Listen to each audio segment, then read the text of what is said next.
近40年没打仗，完全侵蚀了中国军队的实力，不参战将可能永远无法消除与美军的差距。为何称中国军队却越来越强大？敬请关注。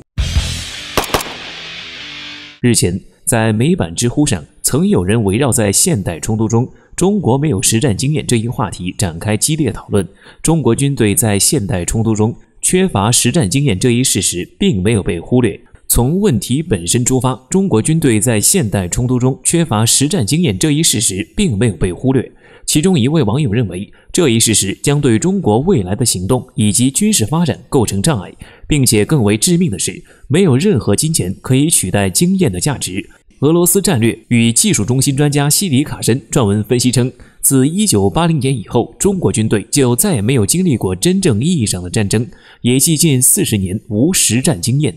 缺乏实战经验，使得我们无法发现现有军事体系中存在的问题。对此，一些观察人士举例称，在士兵的肩章上，美军采用的是全贴合式，可以很牢固毫无缝隙与军装相贴合。对比之下，我军的肩章采用的是悬挂式，也即贴合不紧。这在战场紧急情况下存在一个隐患，在作战过程中，肩章可能会挂住某些固定物，如车门等，从而影响士兵换枪出枪的效率。除此以外，还有更多在战场上可能存在的问题没有被发现。在以往的战争中，解放军就曾因为缺乏实战经验遭受过严重损失。反过来说，这对于美国而言是一个巨大的优势。亚洲国家研究局高级研究副总裁罗伊·坎普豪森表示，如果不直接卷入冲突，中国可能永远无法完全消除这一差距。事实证明，拥有实战经验在战争中占据一定的地位。不过，也有一些经验十分丰富的军队在战场时溃不成军，如二战期间引以为傲的关东军，实战经验非常丰富，几乎可以说是所向披靡。但是在战场上碰到经验没有那么丰富的美苏联军时，完全垮掉。正如国际战略研究所的军事专家梅亚诺文斯所说的那样，我们不能高估实战经验是多么重要的因素。另外，网友也指出，缺乏经验并不能完全侵蚀中国的军事能力的原因，是由于现代冲突的性质。其认为，在现代冲突中，中国的军事力量将会越来越取决于技术能力，中国军队只会越来越强大。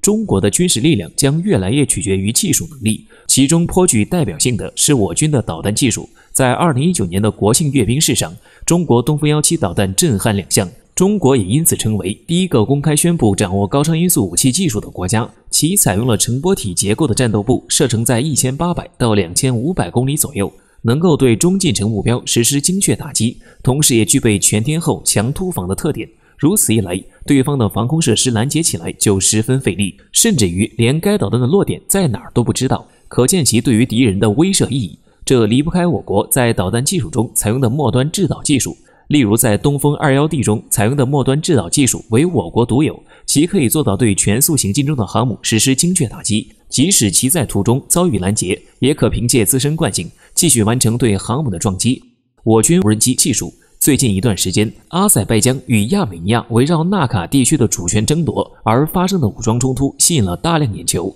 其中来自土耳其的 TB2 无人机更是大显身手。在传统认知中，无人机不过是低烈度战争中的玩具，在真正的高烈度战争中，其生存能力极低。而这场纳卡冲突颠覆了人们以往的传统认知。据阿塞拜疆官方公布的视频可以看出，在画面中，一辆辆坦克就像玩具一样，被无人机高空锁定后轻易摧毁。这也恰好证明，在未来的战争中，无人机的威力不容小觑。近年来，我国的无人机发展速度很快，无论是从技术上还是应用上，都已经走在了世界前列。特别是军用无人机机队，已经成为我军空中打击力量中不可或缺的一环。其涵盖了从侦察、监视、通信到直接打击敌方各种地面、海上甚至空中目标的多种作战任务。例如，我军目前装备的攻击2型、大型长航时察打一体型无人机，吸取了翼龙系列、彩虹系列的各种场合、各种任务的实际使用经验，并做出相应改进，一步跨越至该种无人机的世界先进水平。未来其必将成为我军在战场上的一大作战利器。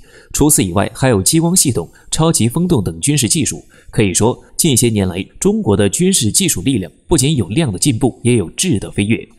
海陆空的力量就是一个国家军事实力最好的象征。这还不够，在现代化热武器的作战模式下，一个国家的海陆空的力量就是一个国家军事实力最好的象征。目前，中国人民解放军由步兵、装甲兵、炮兵、防空兵等10余种兵力构成，现役兵力达170万左右，拥有7000辆坦克、7500辆装甲运兵车以及2万门火炮等主力装备。除了传统装备外，在国防与军队改革中，我军还催生出一种陆军新型作战力量——空中突击部队。在改革强军的大时代，建设全域机动、立体攻防的新型陆军，赋予了空中突击部队光荣的使命和精确的坐标。而中国海军现役军人约24万人，分布于北海、东海、南海的3支舰队，是西太平洋地区最大规模的海上武装力量。在水面舰船上，无论是海军舰船的总吨数，还是我国的航空母舰，都已经达到了世界顶尖水平，并且伴随着海军下饺子的速度，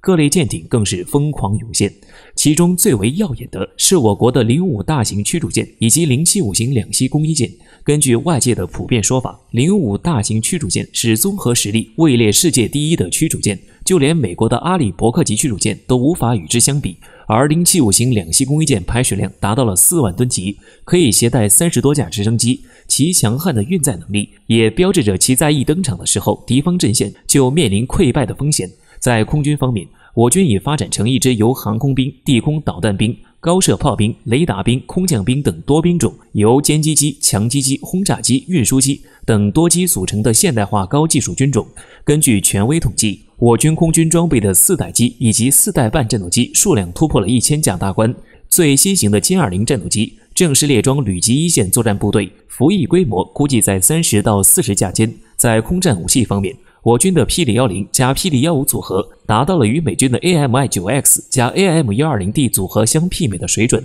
另外还有 PLXX 超远程空导弹这种不对称打击的利器加持，稳居世界空战顶级玩家行列。总的来说，我军在发展海陆空3军力量时较为均衡，且作战模式越来越趋向于一体化，逐渐向协同高效作战的方向迈进，这也必将是世界军队发展的一个大趋势。以上的这些足够证明，即使近40年无实战经验，中国军队仍被认为相对强大。况且对于一些认为我军缺乏实战经验就全盘否定我军战力的观点，我国专家赵辉强烈反驳，称不要总拿缺乏实战说事儿，其认为参与实战固然有益，但是界限战争同样能够升华，利用实战演练一样可以提高。我军最新的一次演练是在福建、广东多处海域同步展开的一场多兵种联合立体渡海登陆演习。据悉，在登陆演习中，单兵无人机、无人破障快艇、无人火力支援车、弹药机器人纷纷亮相。其中，无人破障快艇在岸边抛洒出大量弹药，清除水中的障碍物，被网友戏称为“天女散花”。这也是该次无人化装备中最吸引人眼球的一款武器，再次刷新了世界对于我军无人作战的认知。可以说，从演练内容上看，我军真正做到了身体力行，真抓实训。